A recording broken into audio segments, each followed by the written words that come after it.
Hello Brian, আসসালামু আলাইকুম। সকলকে all job news and education চ্যানেলে স্বাগত জানাই। চলে আসলাম নতুন একটি ভিডিও নিয়ে। ভিডিও শুরুর প্রথমে বলে রাখি, যারা আমার চ্যানেলে নতুন দয়া করে আমার চ্যানেলটি সাবস্ক্রাইব করে দিতে ভুলবেন না। যারা ইতিমধ্যে দিয়েছেন তাদেরকে জানিয়ে অসংখ্য ধন্যবাদ।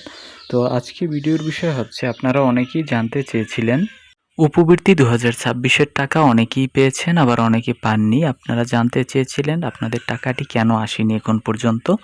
দেখেন, আমি যদি বলি, আপনি যদি উপবৃত্তি না পেয়ে থাকেন তাহলে আপনার করণীয় হবে, আপনি প্রথমে আপনার অফিস কক্ষে যাবেন। আর একটি জিনিস খেয়াল রাখবেন, আপনি কখনও উপবৃত্তির ব্যাংক অ্যাকাউন্ট চেঞ্জ করেছেন কি না।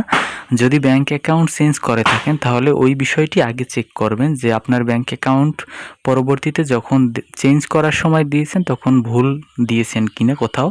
যদি ভুল থাকে তাহলে কিন্তু টাকাটি আসবে না। আর দ্বিতীয়ত হচ্ছে, আপনার অফিসে আগে যোগাযোগ করবেন আপনার কোনো তথ্য পাঠাতে কোনো তারা ত্রুটি করছে কিনা, বা উপবৃত্তি সংক্রান্ত যে তাদের অফিসে যে একটি থাকবে, নোটিশ থাকবে, ওই নোটিশে আপনার নাম আছে কিনা এটা একটু চেক করে দেখবেন।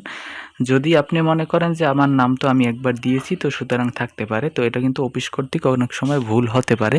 এই বিষয়টি আগে খেয়াল করবেন। আর অবশ্যই 15 তারিখ পর্যন্ত অপেক্ষা করতে পারেন, এরপরে চাইলে আপনারা এই খোঁজ খবর নিতে পারেন। কিন্তু যদি অনেকে আগেই নিতে চান চাইলে পারেন। তো উপবৃত্তি এখনও চলমান আছে, বৃত্তির টাকা কিন্তু এখনও পাচ্ছে, মানে আজকাল এভাবে কিন্তু দেওয়া হচ্ছে একের পর একে। কিন্তু হয়তোবা কেউ একটু আগে পেয়েছে, কেউ একটু পরে পাবে, এই হচ্ছে বিষয়।